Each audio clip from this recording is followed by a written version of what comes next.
আমার নাম ইমরান হোসেন, বয়স 28। বিয়ে করেছি বছর 2 হলো। আমার বউয়ের বয়স 22 বছর। যেমনই সুন্দর তেমনই মন। প্রতিদিন বউকে 4-5 বার না দেখলে আমার ভালো লাগে না। ঘটনাটা আমার জ্যাঠাইকে নিয়ে। জ্যাঠাইয়ের বয়স 35। বেশি দিন আগের কথা নয়। আমার বউ তখন গর্ভবতী। আমি ছোটোখাটো একটা ব্যবসায়ী, দোকানে মুরগি সাপ্লাই দিই। রাত আর দিন নাই, বের হয়ে ফিরি সেই গভীর রাতে। ছোট বোন পোয়াতি, তাই বোনকে দেখভাল করার জন্য আমার জ্যাঠাই আসে আমাদের বাড়িতে। তার নাম রাহিমা। কিছুদিন পর শাশুড়ি আসবে, তখন আপা চলে যাবে। আপা বাড়িতে আসার পর বউকে নিয়ে দুশ্চিন্তা কিছুটা কমে। রাহিমা আপা তার বোনকে দেখভাল সহ ঘরের সব কাজকর্ম একাই সামাল দেয়। আমি আমার রাহিমা আপাকে আপা বলেই ডাকি। কোনো সময়ই রাহিমা আপাকে কুনজরে দেখিনি আমার বোন পোয়াতি।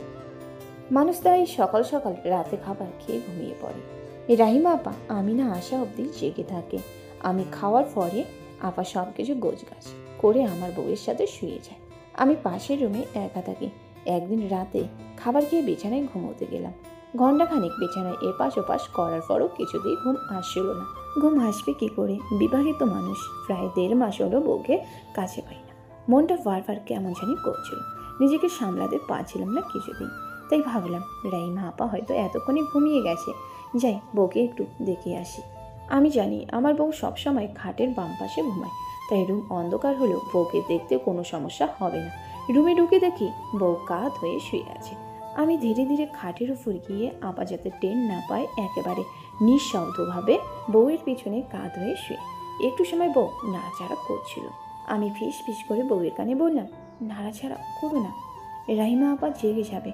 আসলে যার কানে ফিসফিস করে বললাম সেটা আমার বউ ছিল না, ছিল আমার বউয়ের বড় বোন রাহিমা আপা। আমার ফিসফিস কথায় আপা বুঝতে পারলো আমি ভুল করে আপাকে ধরেছি। এখন জানাজানি হয়ে গেলে দুজনেই লজ্জা পাবো, তাই আপাও চুপচাপ। বোন জামাইকে আপা সহ্য করতে লাগলো।